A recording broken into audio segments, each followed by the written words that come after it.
Hey there, tonight, we're diving into something truly terrifying, the global debt crisis. Now, I know what you're thinking. Debt?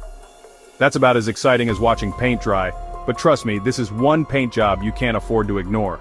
Because this time, it's not just about numbers on a spreadsheet, it's about real people, real lives, and a global economy teetering on the brink. Imagine a tsunami, silent, invisible, but with the power to level entire nations. That's the debt crisis in a nutshell. Right now, over 70 countries are drowning in debt, their economies gasping for air. And the worst part? Most people have no idea it's even happening. This isn't some abstract economic theory, folks. This is about the very real possibility of your job, your savings, your entire way of life being swept away. So buckle up because things are about to get real. And just to be clear, this isn't some far-off problem. This is happening right now, and 2025, well, let's just say it's shaping up to be the year things get really, really ugly. Remember that game of musical chairs we all played as kids? Someone's always left standing when the music stops.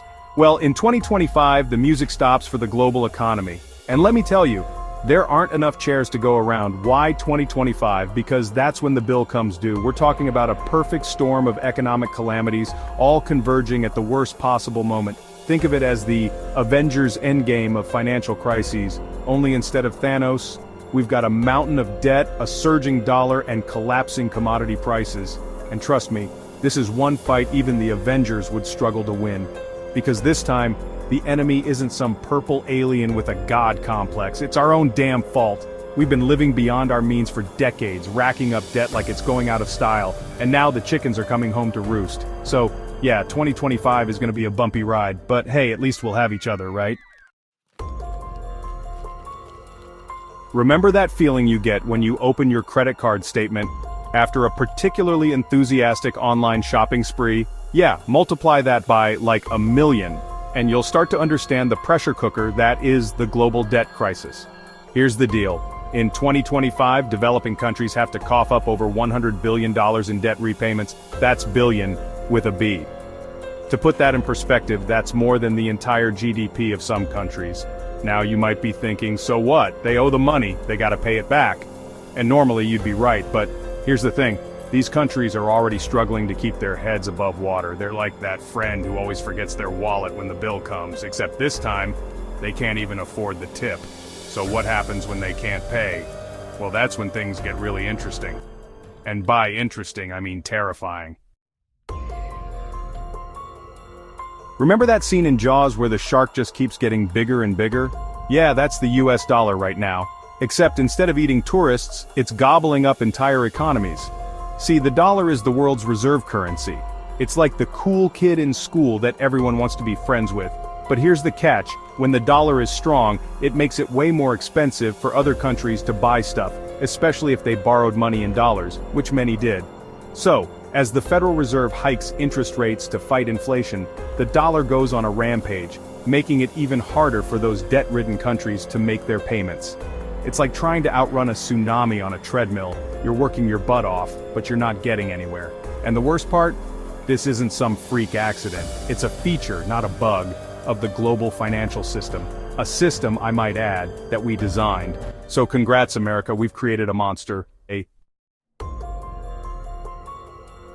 Remember that time you went to the grocery store and the price of everything had doubled? Yeah, that's what happens when commodity prices go haywire. Except instead of just your grocery bill, it's the entire global economy that feels the pinch. See, commodities are the building blocks of, well, everything. Oil, gas, wheat, copper, you name it, we need it. And when the price of these essential goods goes up, it ripples through the entire system, driving up prices for everyone. But here's the thing. Commodity prices are notoriously volatile. They're like that friend who's always up and down, happy one minute, crying the next. And right now, they're on a downward spiral, thanks to a combination of slowing global growth and geopolitical uncertainty. This is bad news for everyone, but it's especially bad news for developing countries that rely on exporting commodities to make ends meet. It's like trying to sell lemonade during a hurricane. No one's buying, and you're fresh out of ideas. Global hotspots, where the crisis burns brightest. Okay, so we've established that the global debt crisis is bad. Really bad. But what does that mean for different parts of the world? But it's not bad everywhere equally. Some regions are feeling the heat more than others. Some countries are like that friend who's always in some kind of drama, always in the spotlight for the wrong reasons, while others are just trying to keep their heads down and avoid getting caught in the crossfire. They're doing their best to stay afloat amidst the chaos. So, who are the unlucky winners in this economic game of Russian roulette? Which countries are at the epicenter of this financial storm? Let's take a look at the hotspots, the places where the crisis burns brightest. Imagine owing your friend's really intense older brother $130 billion, the kind of debt that keeps you up at night. That's Pakistan's situation with China. They're drowning in debt, struggling to keep their economy from collapsing, and the IMF is their only hope. But the IMF's help isn't free. But the IMF's help comes with strings attached. Strings that usually involve austerity measures that hit the poorest the hardest. These measures often lead to social unrest and economic hardship. Remember the Arab Spring? It was a wake-up call for many. Yeah, that started with bread riots.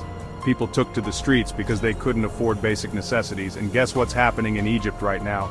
The situation is eerily similar. Yep, food prices are skyrocketing, making it difficult for families to put food on the table. And the government's solution is to devalue their currency, a move that has its own set of consequences. Spoiler alert, it's not going well. The devaluation is leading to hyperinflation and economic instability. Hyperinflation, dollarization, and a general sense of impending doom. Welcome to Argentina, a country that has seen its fair share of economic turmoil. They've been down this road before, and it's not a fun ride. The cycle of economic crises seems never-ending. Africa's largest economy is also one of its most indebted.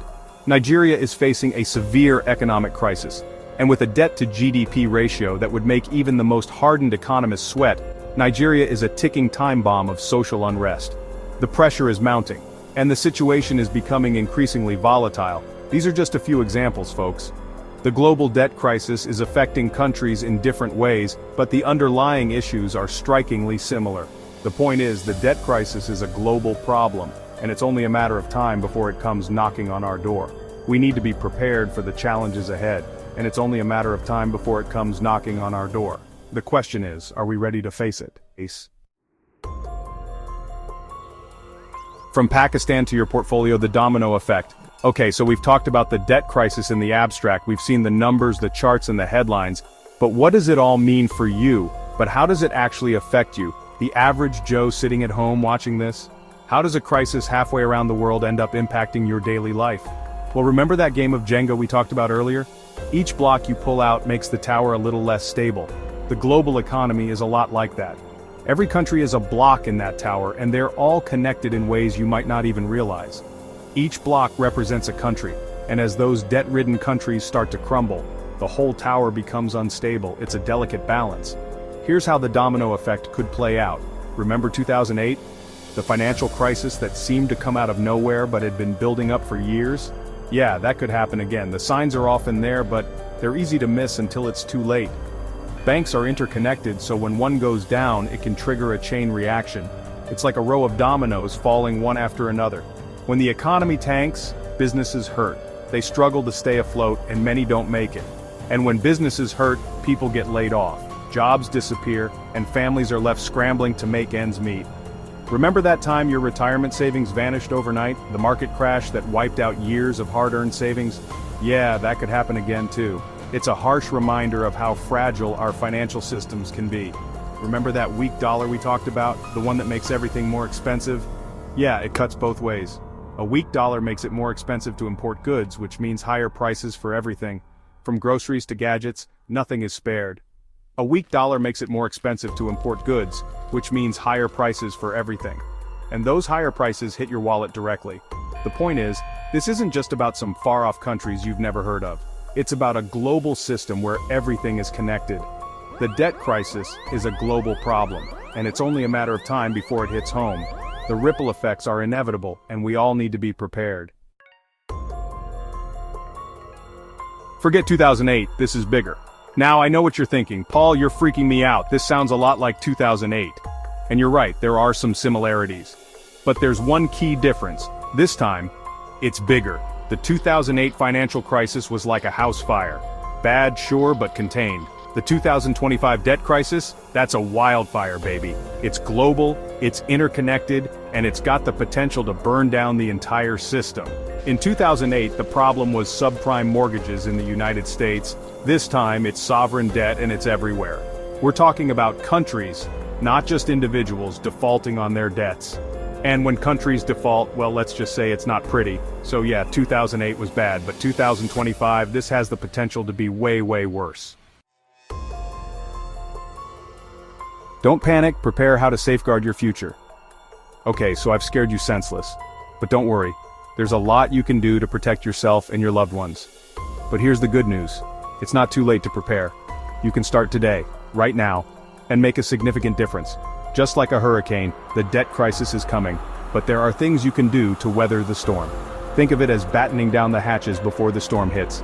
Knowledge is power, my friends. Stay informed about the latest financial news and trends. The more you know about the crisis, the better equipped you'll be to make smart decisions. Read up on economic reports and understand what they mean for you. Don't put all your eggs in one basket. Diversify your investments to spread out your risk. Spread your investments around to minimize your risk. Consult with a financial planner if you need guidance. Now's the time to get your financial house in order. Create a budget and stick to it. Pay down your debts and live within your means. Cut unnecessary expenses and focus on saving. Hope for the best, but prepare for the worst. It's always better to be safe than sorry. Have a plan in place in case things go south. Discuss it with your family so everyone knows what to do. Look, I'm not saying you need to build a bunker and stock up on canned goods, but having some emergency supplies can be very helpful. But a little preparation can go a long way. Simple steps can make a big difference. So, be informed, be proactive, and most importantly, don't panic. Stay calm and take things one step at a time. We're all in this together. Lean on your community for support and share resources. And hey, maybe, just maybe, if we all work together, we can find a way to avert this crisis before it's too late. Collaboration is key. And on that note, I'm gonna go pour myself a stiff drink. It's been a long day. The world is changing faster than ever. Will you be a victim or a survivor? This is Paul for the Economic Fallout. Stay vigilant, stay prepared.